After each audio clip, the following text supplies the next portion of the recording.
Ahora, en esta nueva sección, lo que veremos será otra de las aplicaciones de la integral de funciones vectoriales. Y bueno, antes de empezar con esa parte, lo que necesitamos es ver, pues primero la parte de derivación, para que después se nos haga un poco más sencillo de comprender cuando apliquemos la parte de la integración. Para ello, vamos a necesitar del análisis del movimiento de una partícula en el espacio tridimensional. Esa es una de las aplicaciones fundamentales del cálculo diferencial en funciones vectoriales. Y bueno, para hacer un recordatorio al respecto de este tema, bueno, lo que vamos a tener va a ser pues una curva que la estoy poniendo aquí en color rojo, cuyos puntos van a estar formados por las flechas de los vectores de posición con respecto a algún origen de coordenadas. Entonces, bueno, aquí vamos a considerar que esta función r de t, pues justamente es una función vectorial que nos va a describir la posición de cada uno de estos puntos, al cual lo vamos a definir como una masa puntual. Y bueno, al cabo de que nosotros estemos variando este parámetro t, lo que vamos a observar van a ser diferentes posiciones en el espacio que nos indicarían que, bueno, justamente el objeto está cambiando de posición y para este caso nuestro parámetro t es el parámetro de tiempo. Ahora, ya habíamos visto anteriormente que cuando yo derivo a la función de posición, aquí lo obtengo como en forma de un vector, el resultado que me queda es un nuevo vector y este vector se denomina vector de velocidad instantánea. ¿En qué instante de tiempo? Bueno, pues en el que nos indique, ¿no? En el instante de tiempo t. Y posteriormente yo puedo sacar una segunda derivada y a partir de la segunda derivada de la posición y esa derivada pues va a ser la derivada de la velocidad con respecto al tiempo. Y eso para nosotros va a ser el vector de aceleración. Ahora, como ya hemos estado viendo, bueno, lo que tenemos en este caso es que el vector de velocidad va a ser un vector tangente, que está sobre la recta tangente en algún punto en particular. Por ejemplo, aquí si yo le pongo que el t es igual a t0, bueno, pues entonces si yo evalúo esta velocidad en el instante de tiempo t0, pues lo que voy a hacer es derivar justamente la función de posición y la voy a evaluar en t igual a 0. Y lo que voy a obtener pues va a ser este vector verde que lo estoy evaluando precisamente en el valor de t0. Y ahora, bueno, uno pudiera pensar, bueno, y entonces ahora, ¿cómo es que pudiera yo graficar pues el vector de aceleración? Bueno, el vector de aceleración quizá a lo mejor en este momento no es como tan intuitivo como el vector de velocidad, pero lo que es una buena guía es orientarse de que el vector de aceleración siempre va a ser un vector que va a tener una componente que va a apuntar hacia el centro de una curvatura, ¿no? Por ejemplo, en este caso, si me fijara que esta fuera, no sé, un pedacito de curva entonces en este trayecto, quizá a lo mejor el vector de aceleración tendría una componente que apunta hacia el interior. Y, por ejemplo, en esta posición sería a lo mejor un vector que apunta hacia el exterior, que es precisamente donde está la curvatura. Pero eso, bueno, lo podemos determinar de manera más concisa analizando un ejercicio donde nos indiquen cuál es la función de posición. Ahorita solamente vamos a tratar como las generalidades y los casos particulares los vamos a ver posteriormente. Ahora, una vez que ya hemos visto esta información, vamos a observar que el dato básico para nosotros sería la función de posición. Y las incógnitas, pues sucesivamente van a ser los vectores de velocidad y de aceleración. Ahora, en el caso que nos ocupa, por ejemplo, para el caso de aplicaciones de la integral, vamos a suponer ahora que la información que nos dan es ahora al revés, ¿sí? Suponiendo que ahora lo que nos dan como dato sea el vector de aceleración, ¿no? Entonces, esta va a ser nuestra función vectorial de trabajo. Y entonces, bueno, lo que nos interesaría sería conocer el vector de velocidad y a partir del vector de velocidad conocer cuál sería el vector de posición de esa partícula.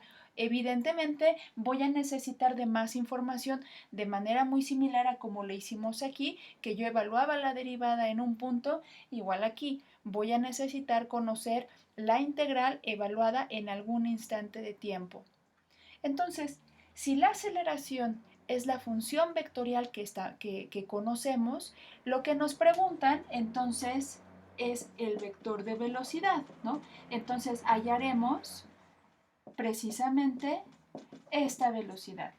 Y bueno, pues vamos a echar mano de la última definición que vimos de que la aceleración es la derivada de la velocidad.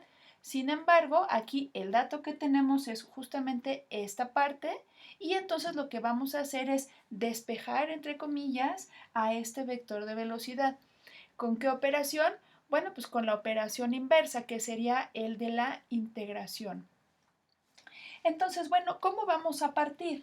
Bueno, pues entonces partiremos de esta última definición de que la aceleración es igual a la derivada de la velocidad con respecto al tiempo y entonces lo que tendremos será aquí, este término de aquí lo voy a ver como si fuera un cociente y este término lo voy a pasar del otro lado multiplicando, ¿no? Entonces aquí voy a tener una función a que depende de t por diferencial de t y eso me va a quedar diferencial de b.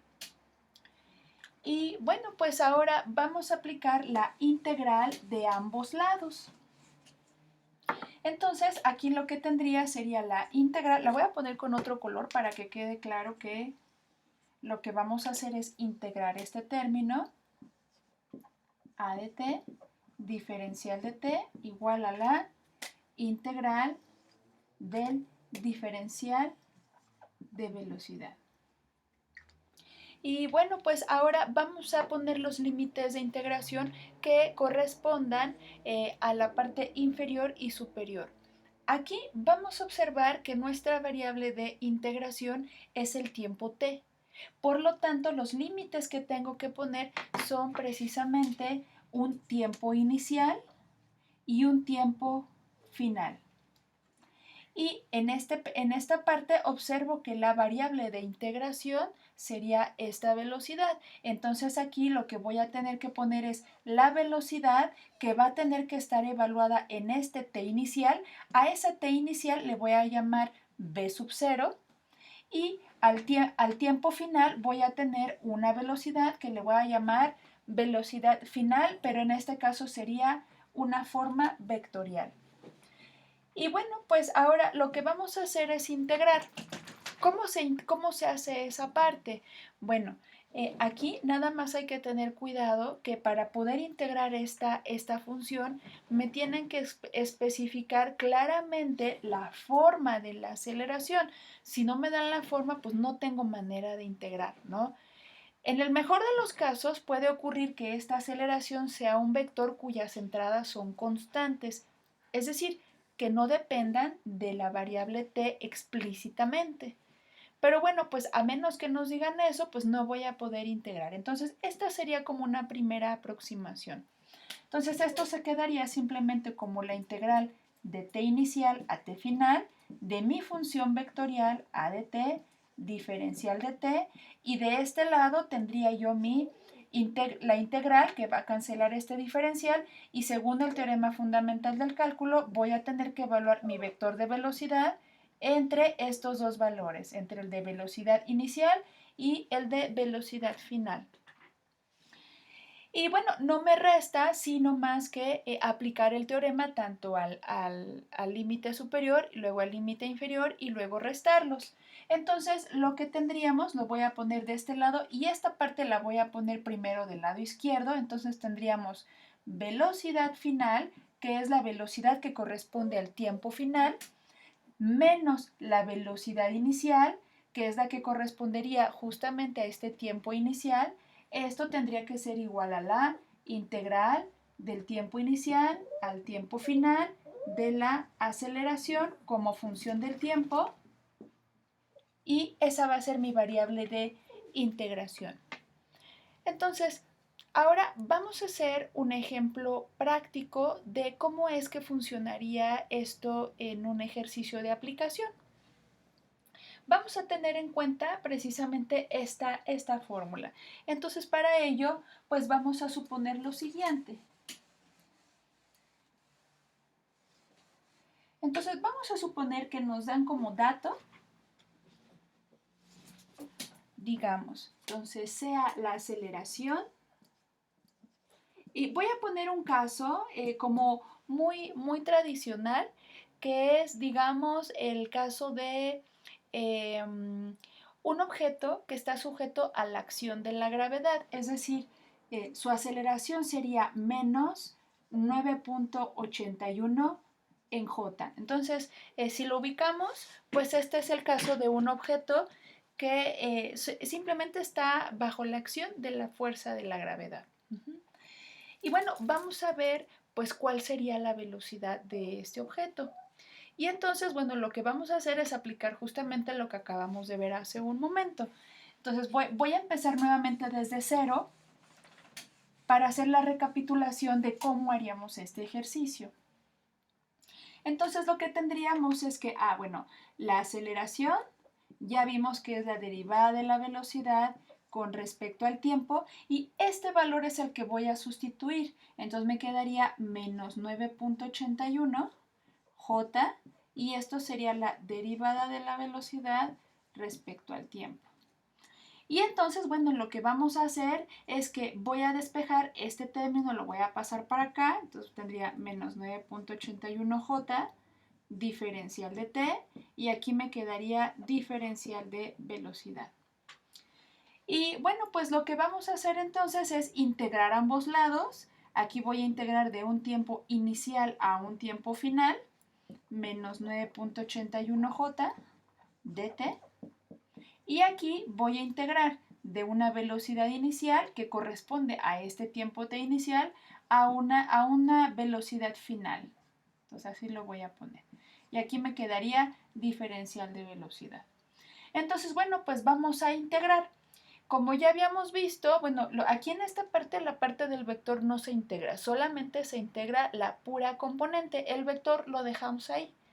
Entonces, en este caso, lo que tendríamos, si integro esto, pongo el vector por fuera, lo voy a poner aquí, y voy a integrar esta parte, que me quedaría la integral de menos 9.81 de t, sería menos 9.81 t. Y bueno, lo que vamos a hacer es ahora evaluar entre el tiempo inicial y el tiempo final. Entonces aquí tendría del tiempo inicial al tiempo final. Y de este lado la integral va a cancelar al diferencial y me queda lo que ya habíamos visto hace un momento. Aquí me quedaría b vector evaluado entre b inicial y b final.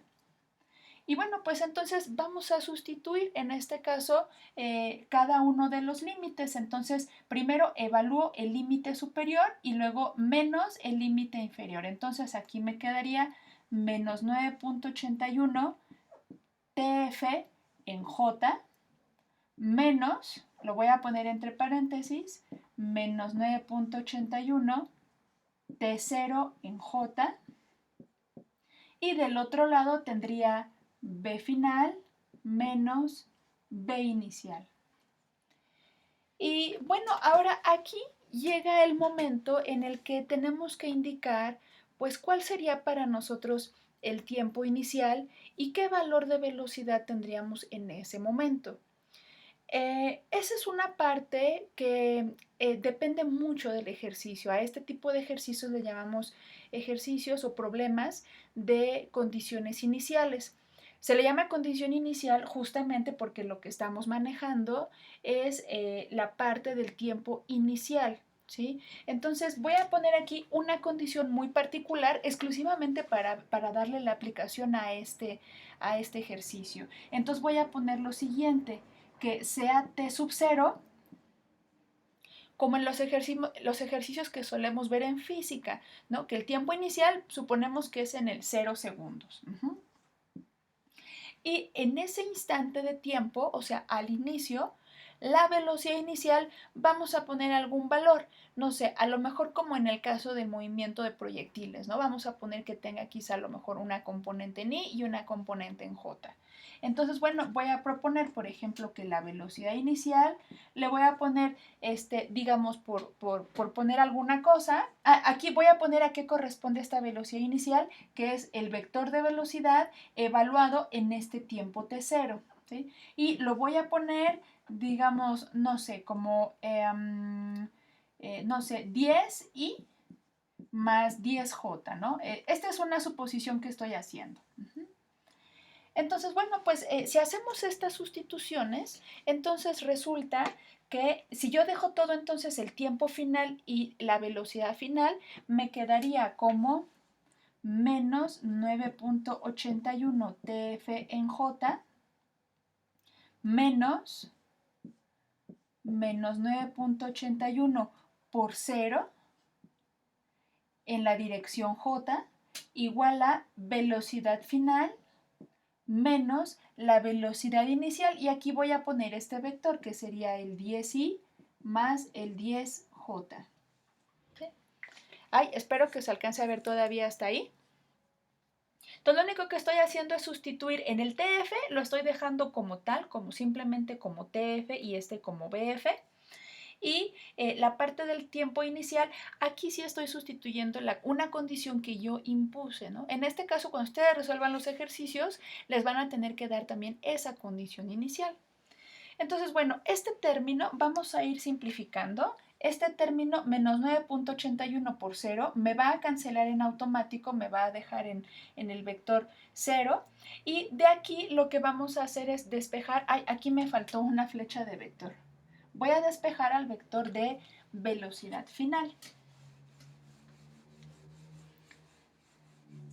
Entonces, bueno, este término que está restando lo voy a pasar del otro lado sumando, de tal manera que entonces la velocidad final me quedaría como, este término lo voy a poner hasta el inicio, que me daría 10i más 10j, y le voy a agregar este término, este no cambió de signo, entonces me queda menos 9.81 TF en la dirección J.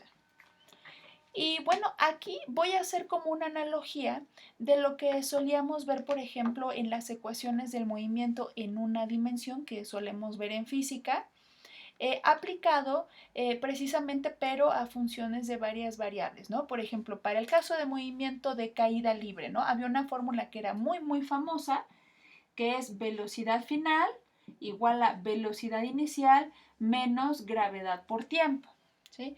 Entonces, si lo vemos de esta manera, esta que era la velocidad final, ahora aquí su análogo ahora es el vector de velocidad final. La velocidad inicial, que en ese caso era un valor, aquí lo que tenemos es un vector de velocidad inicial, que fue el que yo di originalmente. El valor de menos g, pues para nosotros seguiría siendo el menos 9.81. Aquí el tiempo t, aquí le agregué como tf, pero en realidad es el mismo tiempo, o sea, es el tiempo al cabo de transcurridos unos segundos, ¿no? Ese es el que le llamamos tf. Y a ese tf le asociamos justamente una velocidad bf. Y aquí la única diferencia que vamos a hacer es que aquí sí estoy haciendo la aclaración de la dirección en la cual está actuando la velocidad.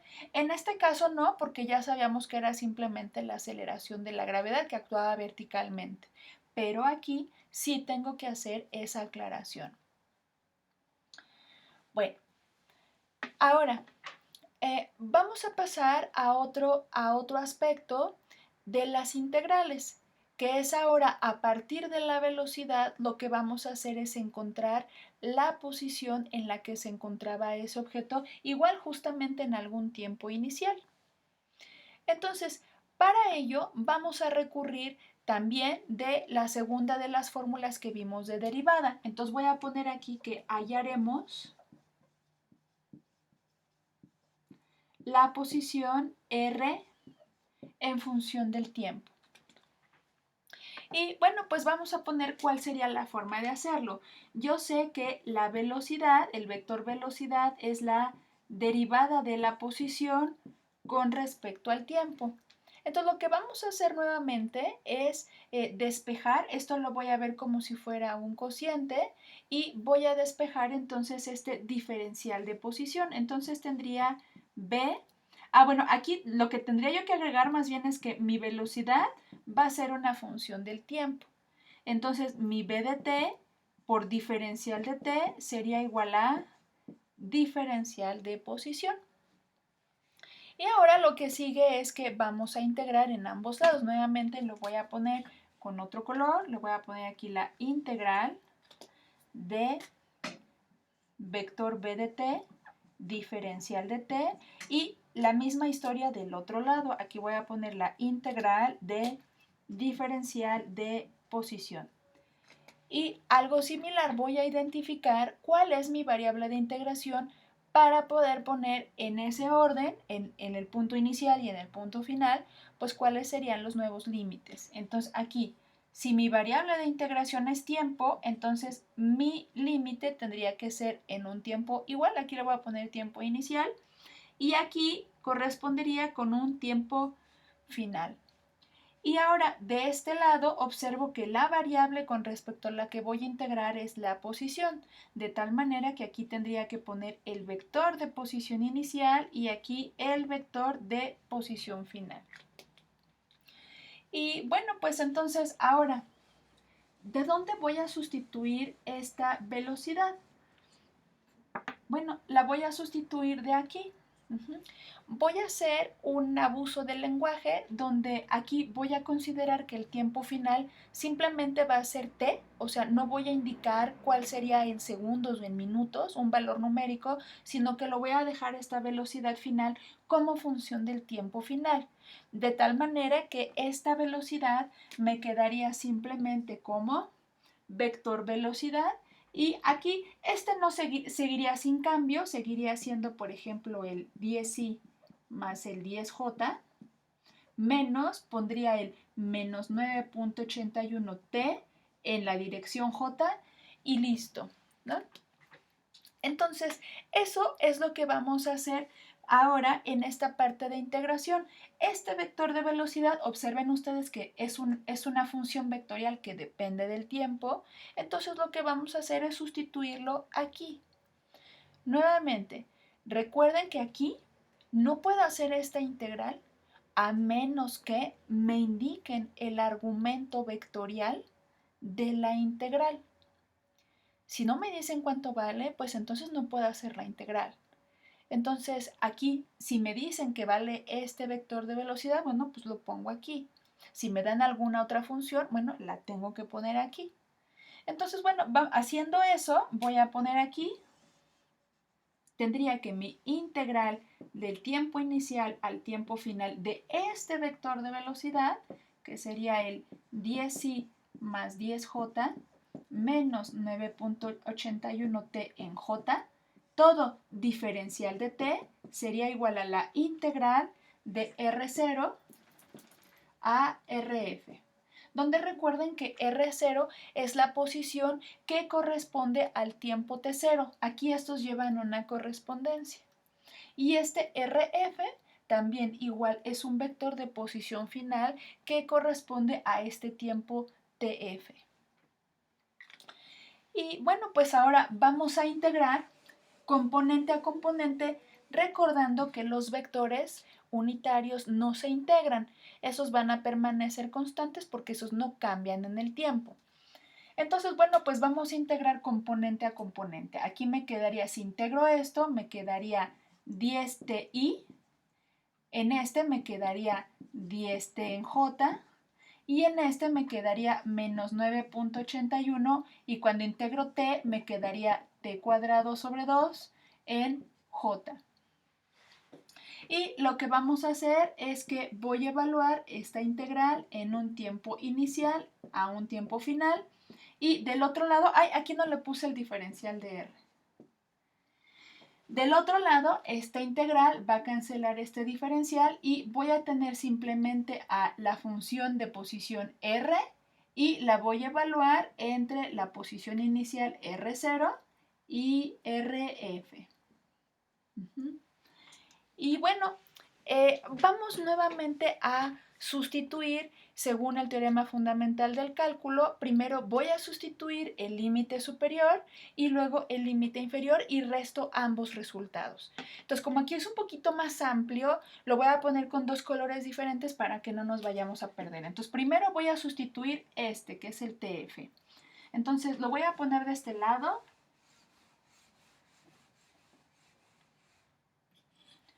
Entonces, si hacemos esa sustitución, tendría 10 TF en I más 10 TF en J menos 9.81 entre 2 es 4.905 TF cuadrado en J.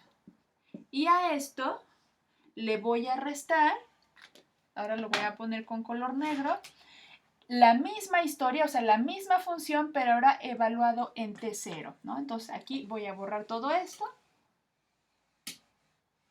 Hasta acá me voy a quedar ya para tener el pizarrón ya limpio.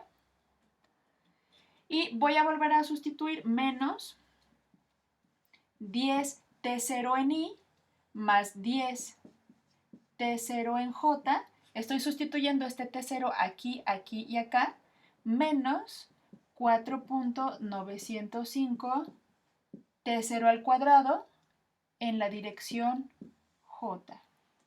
Y del otro lado lo que tendría es el vector de posición final, es decir, el vector de posición que corresponde al tiempo final, menos el vector de posición en el tiempo inicial.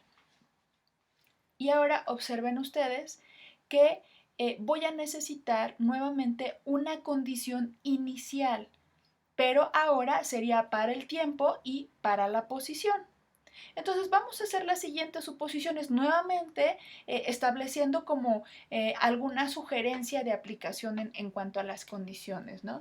Entonces voy a poner que mi condición, que sea el tiempo inicial, lo vamos a poner como de 0 segundos. Y para ese instante de tiempo, la posición inicial del objeto, no sé, ¿qué sería? A ver, lo voy a poner, no sé, como 2i más, no sé, 3j, ¿sí? Para no manejar el típico valor de 0, ¿no? Que para observar precisamente qué es lo que pasa en estos casos. Entonces, bueno, pues ya teniendo eso, voy a sustituir el tiempo inicial y el vector de posición inicial aquí y este tiempo inicial aquí. Entonces, si hago eso, observo que cuando evalúo el tiempo inicial en 0, este término sería 0, este sería 0 y este sería 0, de tal manera que toda esta parte se convertiría en el vector 0. Entonces ya no lo voy a poner y solamente me voy a quedar con la primera parte, que sería esta. Entonces tendríamos 10TF en I más 10T final en J menos 4.905 TF cuadrado en J. Este ya ni lo pongo y del otro lado me quedaría la posición final menos el vector de posición inicial, que sería el 2i más 3j. Y bueno, ya para terminar, lo que me interesaría sería encontrar exclusivamente el vector de posición final en función del tiempo final y de esta posición inicial. Entonces, este término lo paso al otro lado y despejo RF. Entonces, RF me quedaría como todo este término, que sería 10 TFI más 10 TFJ. De hecho, me conviene más primero poner por las analogías que ahorita vamos a poner. Aquí me quedaría 2i más 3j más 10 TFI más 10 TFJ menos 4.905 TF cuadrado en J. Ahora, si lo que nosotros quisiéramos sería expresar exclusivamente la posición, que ya sabemos que es final, en función de la variable tiempo, ya sin agregarle el subíndice f, pues lo único que hago es quitarle a todo la etiqueta de final, pero nosotros ya debemos de saber que ese tiempo final precisamente corresponde a esta posición inicial. Entonces, si yo quisiera expresarlo simplemente como una función vectorial, como las que ya habíamos trabajado anteriormente, me quedaría simplemente como r igual a 2i más 3j más 10ti más 10tj menos 4.905 t cuadrado en j. Y bueno, nuevamente vamos a ver las analogías que tendríamos, por ejemplo, con respecto al movimiento en una dimensión, donde una de las ecuaciones básicas, la voy a poner aquí abajito, era x final es igual a x inicial más velocidad inicial por tiempo menos un medio de g por t al cuadrado. Bueno, en este caso incluso no le voy a poner x, sino que le voy a poner y, porque, por ejemplo, cuando estoy poniendo aquí el caso de la gravedad, que fue uno de los que analizamos hace un momento, que propusimos que la aceleración era la de la gravedad, en el movimiento de una dimensión, para nosotros era ya fuera el tiro vertical hacia arriba, o bien caída libre, es decir, dejar caer al objeto bajo la acción de la gravedad. Entonces pudiera ser cualquiera de los dos. Entonces, las analogías serían las siguientes. La posición final en y, ahora en cálculo de varias variables, sería el vector de posición r. La posición inicial en y ahora se compone de un vector de posición inicial, que sería este de aquí. Este para nosotros ahora sería el vector r0, más velocidad inicial por tiempo. Si identificamos aquí, puedo factorizar el tiempo y entonces el 10i más el 10j era mi vector de velocidad inicial, este de acá. Entonces lo voy a poner como vector de velocidad inicial por tiempo. Y este de aquí, que es el menos un medio de g por t cuadrado, aquí nada más tendríamos que recordar que la g era la dirección de aceleración, pero vertical. Entonces, este sería el término que estaría asociado con este de aquí y lo único que estamos haciendo es agregarle la dirección. Entonces, a manera de resumen, ¿qué es lo que tenemos en un problema de condiciones iniciales que describa el movimiento, pero en el espacio tridimensional? Las primeras cosas son que me tienen que indicar cuál es el vector de aceleración, ¿sí? Es decir, si yo conozco la aceleración como una función f de t, entonces puedo definir, como ya vimos hace un momento, el vector de velocidad y el vector de posición. Sin embargo, no es suficiente. Tengo que agregar otras dos cosas, ¿no? Le voy a poner aquí con la abreviatura de CI, condición inicial. Primero, la que habíamos visto, que es en cuanto a la velocidad, ¿no? Entonces, el vector de velocidad en el instante inicial, que es el que llamamos V0, pues me tienen que decir, ¿no? O sea, tiene que ser alguna función, g de t, ¿sí? Para que yo la pueda sustituir al momento de hacer la primer derivada de la aceleración. Y otra condición inicial que me tienen que dar, voy a poner aquí otra condición inicial, es en cuanto a la posición inicial. Esa la vamos a llamar como R, pero tiene que estar evaluada en este tiempo inicial. Y a eso le llamamos R subíndice 0, ¿sí? Y tiene que ser también, pues no sé, no sé propiamente si tenga que ser alguna función o tenga que ser algún valor muy particular. De hecho, no, más bien aquí, tiene que ser un valor muy, muy bien definido, ¿no? O sea, no tiene que ser función del tiempo. Tiene que ser un valor muy bien definido, un vector para que lo pueda sustituir, ¿no? Entonces, esas serían como las tres cosas que deberíamos de tener para poder resolver un problema de movimiento en el espacio tridimensional. La primera es la función vectorial a la cual vamos a asociar la aceleración y dos condiciones iniciales, una para la velocidad inicial y otra para la posición inicial. Ahora sí, ya están ustedes en posición de poder resolver un ejercicio con estas características. Los invito a que lo resuelvan. En este caso les voy a dejar los de la sección 3.2 del libro del SIL, de cálculo de varias variables, donde vienen varios ejercicios, me parece que vienen 4 ejercicios de aplicación, justamente del análisis del movimiento en 3 dimensiones. Entonces, bueno, va a ser una buena práctica, los invito a que lo hagan y en caso de requerirlo, que soliciten pues una asesoría.